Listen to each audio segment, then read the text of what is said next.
Welcome back. Now we're looking at the whereabouts of the murder weapon. Fact 1. The murder weapon was some sort of metal blade. Fact 2. Potentially deadly blades are strictly controlled within the prison walls, as we both know. From these two facts, I concluded that the weapon in question must have come from outside. It must have been hidden inside the chess set. That's what I think, anyway. And since the only prints we found on the chess set belong to the victim and the suspect, I'd say it's blindingly obvious who brought the weapon in and used it, wouldn't you? If nothing else, his testimony this time is a little more comprehensible than last. Another winning deduction brought to you by one Winner Eustace, Prosecutor Extraordinaire. The only thing this has shown me is that other than Miles, every prosecutor in this game is terrible. More like one winner, useless prosecutor extraordinaire, if you ask me.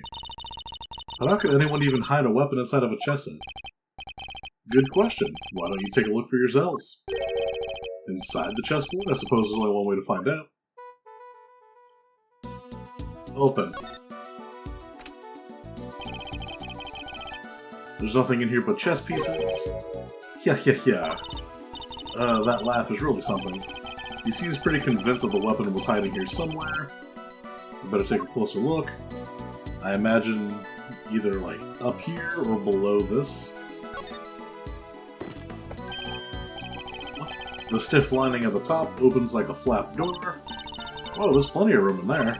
Indeed, more than enough to hide something like a small knife. Ingenious, no? The killer snuck the weapon in by... Ha. Ha! What do you mean, he's crying? Let me finish, will you? I fear you've not been listening, Mr. Winner, or perhaps you've simply forgotten. The detention center is outfitted with a security gate.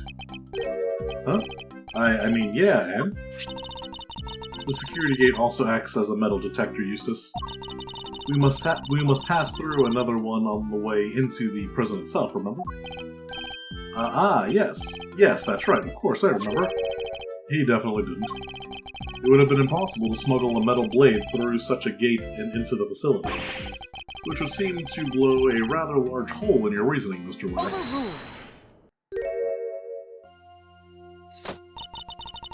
That gate is only used to scan people. Any items they bring into the facility are only subject to a cursory check. That seems like a huge flaw. Are you telling me that the chess set wasn't put through the metal detector? It should have been. Alas, it seems the guards have grown a little lax in the regards of that late. Pocket chess set data updated. Security gate data jotted down in my organizer. Very good. Thank you, Gavel. It was my pleasure. Now, Mr. Edgeworth, if you'd be so kind as to begin your cross-examination. It's like she's holding a trial. Well, no matter. Let's see how well this ingenious deduction of Mr. Winner holds up, shall we?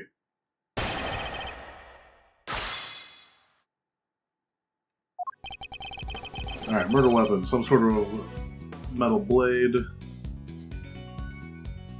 Hold it! A metal blade, you say? Do you have any evidence to support this? Ah, you mean you didn't even look at the victim's injuries? Why am I not surprised, you third-rate? The fatal blow was a stab wound to the neck, and it was delivered by a knife-like blade. That much is absolutely beyond doubt. It appears we're not yet aware of a certain other piece of information.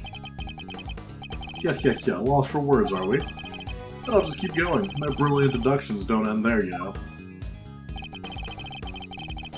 Potentially deadly blades are strictly controlled, yep. Must have come from outside, sure. I'll press that one as well. There's still no proof of that. But no murder weapon was found at the crime scene, and there's nothing inside the chessboard either. I'm curious, Mr. Winner, do you also have thoughts about where this weapon might be? Well, the perpetrator must have had it hidden somewhere in the prison. Is there a problem with his claim? Yes. They hid it somewhere inside the prison. That seems unlikely. In fact, I can prove that's not the case.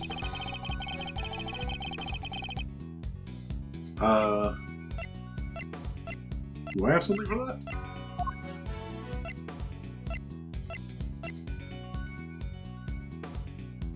Ah, yes. Gavel and the warden looked around. Take that! I'm starting to worry about your memory, Mr. Winter. Didn't you and the good judge search the prison with Warden Lagarde? And didn't you fail to find a likely murder weapon? He slapped himself. Well, yes, but I guess we just missed it, that's all. Wow, way to undermine yourself. You're saying your search wasn't entirely thorough. You, the so-called winning rookie. Stop making fun of me. Eustace. Calm yourself. Breathe deeply. Do not allow your opponent to get under your skin. You're right. I'm a winner. Why should I let a third-rate loser like Edge Worthless get under my skin? I'll thank you to leave my name out of this. Well, I'm Kay Faraday, and I'm A-OK. Not you two, please. Look, it's simple. Since my first-rate investigation didn't turn up on a weapon, it means there wasn't one to find. Which leaves only one possibility. The murderer took the weapon with him when he left the prison. That's why we couldn't find it when we looked, obviously. But what you are proposing is impossible. And this proves...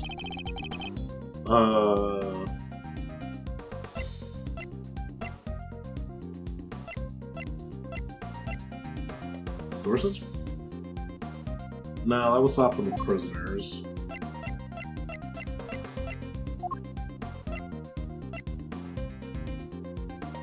Yeah. If we accept that he was able to sneak it in through the chess set, he didn't have the chess set on the way out. Take that! More memory trouble, Mr. Winter? Now you're forgetting things you yourself said. Are you making fun of me again? Oh, so you remember what I said. But perhaps you might have been better served by remembering this. What's that? Wait, does he seriously not remember? It would certainly seem that way. There is a security gate at each of the entrances to the detention center and the prison proper. Coming from the prison, anyone leaving the facility would have had to pass through both of them. 2 gates, both fitted with metal detectors. Oh wait, now I remember. Looks like he got his memory back. So as you can see, there is no way anyone could have taken a weapon out through both gates. And therefore, there is no way the murder weapon could have left the building. Ow, that one left a mark. In which case, Mr. Edgeworth, perhaps you would care to tell us where you think the murder weapon might be. It is still here on the premise. That's the only plausible conclusion to be drawn. But we searched the prison from top to bottom and couldn't find anything. Because you were never going to find anything to begin with. Not when you were laboring under the misconception that it's a blade you were looking for. Yeah, we know the truth about what happened to Mr. Knight. We've seen it with our own eyes. That is quite a claim. I assume you have the evidence to support it.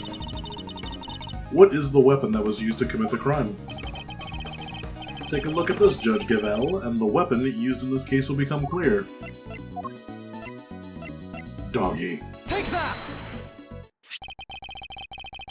This is footage taken from a security camera trained on Knight's holding cell. Now watch it for yourself and see.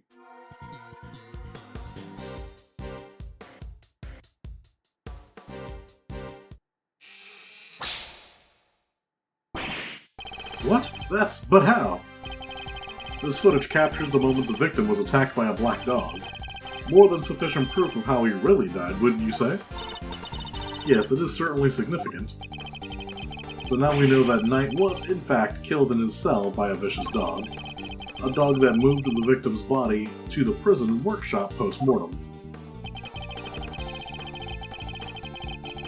We know this thanks to an eyewitness who saw the dog in the workshop when the body was discovered. Of course, I think we can all agree that there is no way the dog could have planned such a crime itself. Indeed, I fear it may be his handiwork after all. That's quite enough of that, Mr. Edgeworth. Judge Gavel, you are correct that this footage is an important piece of evidence, but it also raises an important new question. A question that I suspect you have also been asking yourself. She's right. There is one major problem with my version of the events. A black dog, the one that belongs to one of the inmates. How did it move between the holding cells and the prison proper at will? Oh! How do we answer that one, Mr. Edgeworth? The truth is, I don't know yet. Heh, of course not. Shut up. Can't Wonder Boy, you didn't even notice there was a problem. Until the defense provides an adequate explanation, the court cannot accept your line of logic. That is all. This court is adjourned.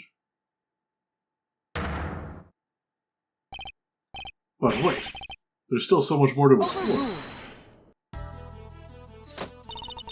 Court is no longer in session, Mr. Edgeworth. If you would be so kind as to leave the courtroom. Court was never in session in the first place. Once again, this court is adjourned. We may not have all the answers yet, but you haven't explained anything either regarding Mr. Saint. What do you mean? Just as we don't yet know how the dog made it into one of the detention center holding cells, you can't know how Mr. Saint could have made it inside the detention center, let alone the prison either. He would have been allowed as far as the visitor's room to see his friend, but no further. So it's hard for me to conceive how he could have committed a crime in a place he had no access to. Judge Gavel, I believe it's your turn to provide some proof. Proof that Simeon Saint was able to enter the prison. Haha. You wish for the court to provide you with proof. Highly irregular, but very well. What? They actually have something? That seems like as good a time as any. And I suppose you have been kind enough to share your own theories on the case? What's she building up to here? Mr. Edgeworth, I suspect you don't know what Mr. Saint does for a living, so allow me to fill you in. He is a circus performer. A what? Yes, perhaps you've heard of the Very Big Circus? Oh, don't be silly, darling. Of course I was. Yesterday was a very important day, after all. Important what way exactly? A big meeting of some kind, perhaps? A meeting? Oh, heavens, no. I couldn't think of anything worse. No, yesterday the circus came to visit. You see it now, I assume. As I'm sure you're aware, a show was held yesterday for the prisoners' entertainment. A show featuring animals and performers, performed by members of the Very Big Circus. So does that mean Mr. Saint? Yes, Mr. Saint was allowed inside the prison as part of that show. A fact that has been confirmed beyond reasonable doubt. She held on to that fact until the last possible moment. She let me run with my own theory, and only afterwards did she use it to reveal the truth. Wait. But out, Gavel, I have him right where I want him. Forgive me, Eustace, but if I may, while the particulars of the suspect are indeed fascinating, don't we have something a little more impressive to share with the prosecutor? That must be why she steered him onto a different topic back then, too. Yeah, hee, I got you good, didn't I, you third-rate prosecutor? This has nothing to do with you. Gentlemen, this court is well and truly adjourned. If I may offer a word of advice, Mr. Edgeworth, your conduct as a prosecutor is already in question. You would do well to remember that you were removed from this case for that precise reason. What are you trying to say? That the committee reserves the right to confiscate your badge at any time. Should you wish to retain it, you would do well to avoid crossing paths with us again. Is that a threat? The goddess of justice is compassionate, Mr. Edgeworth, but she is not endlessly forgiving. Oh, and one last thing. You are no defense attorney. Abandon this foolish pretense. Thank you for your concern, but I do not abandon anything. What I start, I finish. Well, do try to remember that the two jobs are not one and the same, and that a defense attorney is expected to develop something of a bond with their client. Next time, finding out your client's real occupation might be a good place to start. Okay, she got me there. I'll give her that one. Now I really must be going. May the goddess of justice watch over you all.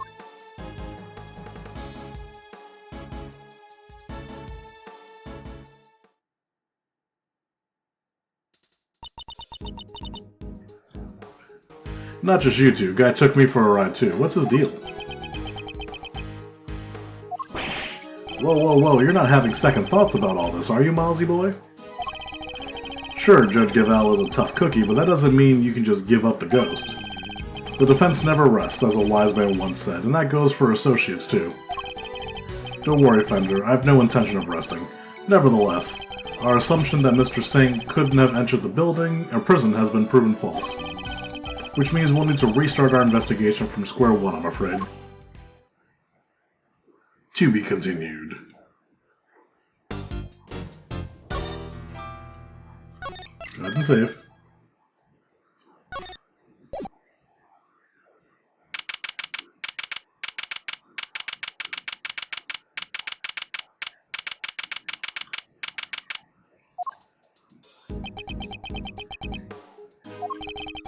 You withheld information from me. Why?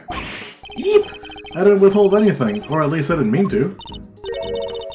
Okay, so you are a member of the Very Big Circus, right? No, I mean, yes, but no. I'm not really a member, I'm still new. That's irrelevant. You're still a member. Eep! Yep, he's dead. Let's try this again. Why didn't you tell us? Because it would have looked so suspicious, me being a performer in the circus show, and me being friends with Bronco. I thought that if anyone found out, nobody would believe I was innocent. Not even you, Kay. I thought I'd made it clear that I believed in you. But when you stare at me like that, I get so terrified You're a real smooth operator, aren't you, Miles? Any other client-scaring tips you want to share? You're really not helping, Fender. And at this rate, it sounds like we really will need to question him again about everything all over again. So what do you do at the circus, Simeon? I'm an animal tamer, kind of. I'm still learning the ropes. That's so cool. Do you get to train lions and tigers and bears and stuff? Lions, tigers, bears, oh my, no. I work with this little guy. Looks pretty tame already to me. So you're not exactly a tamer, more like one of those old-timey organ grinders? Nah, money. I'm trying to... Oh, you little scamp.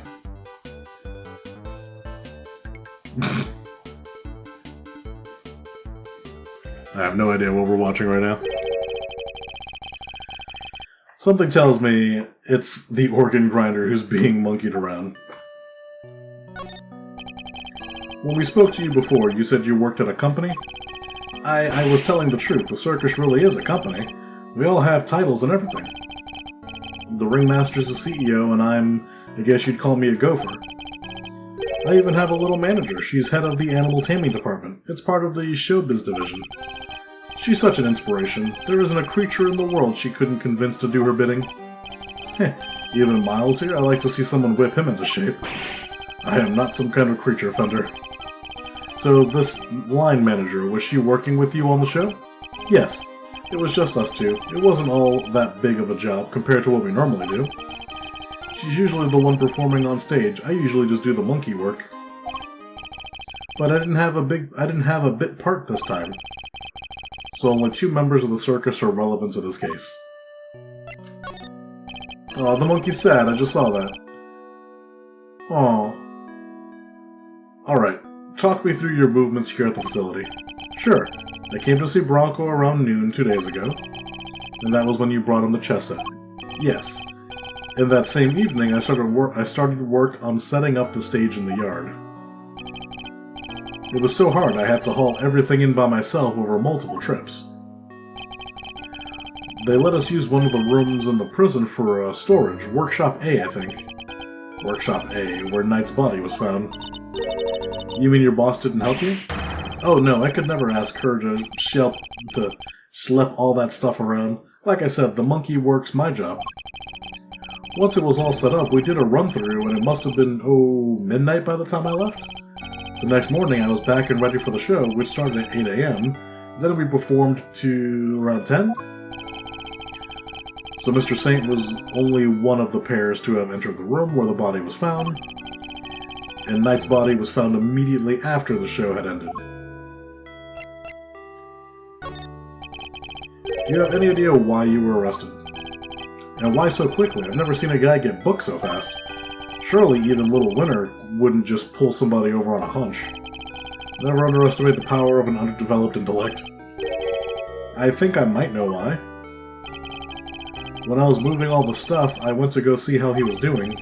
Bronco, I mean. You went to the holding cells on your own? Tell me you had permission. No, it wasn't a formal visit or anything, so I just sort of snuck over and hoped no one stopped me. But you'd just seen him earlier that same day, why take the risk? I've known him since we were kids, when both of us were all alone. He doesn't have any family, you see, just like me. I knew he'd be feeling lonely, that he'd want someone to talk to, so I just had to go see him. You don't have any family? For a while I had my dad, but he passed away when I was a little kid.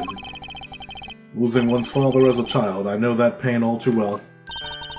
He's just like you and me, Mr. Edgeworth. There was nobody else nearby when you went to see him? No, the other holding cells were empty, and I didn't see any guards. Well, somebody must have seen you, or you wouldn't be in here. Oh, no, I messed up so bad, didn't I? So the assumption is that something happened while the two were alone together. At least I imagine that would be Winter and Judge Gavel's thinking, but wouldn't the security camera show that? In any case, I think we'll need to speak to your boss next. Last I heard, she's supposed to be around today too, somewhere in the yard. Tell her I'm sorry, won't you? I'm so sorry. I can't believe I let this happen. Sure thing, Simeon. We're here for you. If there's anything else we can do, just say the word. But, I mean, there's nothing I can do for you in return. You don't have to worry about that. We're friends. We know what it's like to be in your shoes. We're all part of the same club after all, right, Mr. Edgeworth? Unfortunately so, I'm afraid. Thank you for sharing such personal details with us. By the sound of it, you had little reason to kill Knight. If anything, you're the one most affected by his passing. And what's more, I simply don't believe a person as gentle as you is capable of murder. Rest assured, we believe you, and we will get you out of here. Well, what do we have here? A gosh darn defense attorney? That's what. Bravo, big guy. I can't believe I'm saying it, but you even reminded me of your old man for a moment there. I did? Hehehe. From the Book of Gregory, an attorney is a friend to the friendless. Simeon, my bucko, this guy'll suffer any hardship for your friendship. Things are gonna be shiply amazing. I didn't realize Talk Like a Pirate Day had come early this year, Fender. But that's just the thing, you never know when a pirate will strike next. Anyway, kid, you want some candy? No thanks. I don't like sweet stuff. Oh, huh, bummer. I wouldn't mind a nice ship myself. A great thief's galleon is for the dread pirate K. Yar, me hearties. We'll sail the seven seas together and claim the greatest treasure of all, the One Piece. Shiver me timbers, you two will be the death of me. Come on, let's set sail for the prison yard, but no she shanties on the way, please.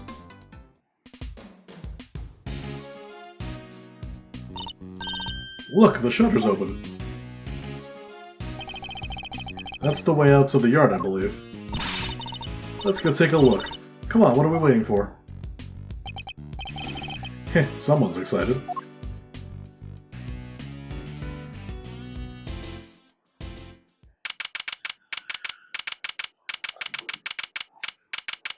Prison yard.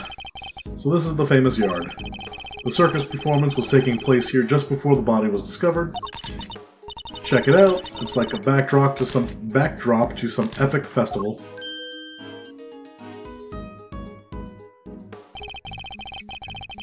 Most of the prisoners were assembled here when the body was discovered, which means that anyone who saw the show has an alibi.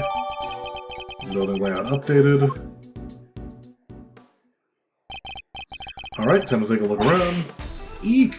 Okay.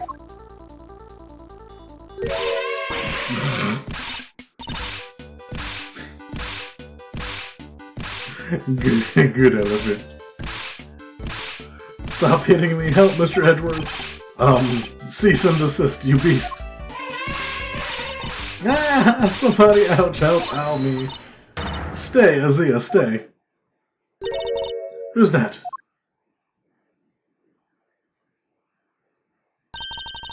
Oh, you found a new friend to play with. Good for you, girl. Play with? Your elephant nearly ate me. No way, she'd never do a thing like that. Azia doesn't even bite. At least, not very often. She has like a very anime look to her. So she does have a taste for human flesh. How did you like meeting a real live elephant up close? Aren't you glad you did? Yeah, glad I didn't die. But you did have fun, right? Right? There, sweetie, don't cry. She had a wonderful time, didn't you, Kay? Don't mislead the poor girl, Fender.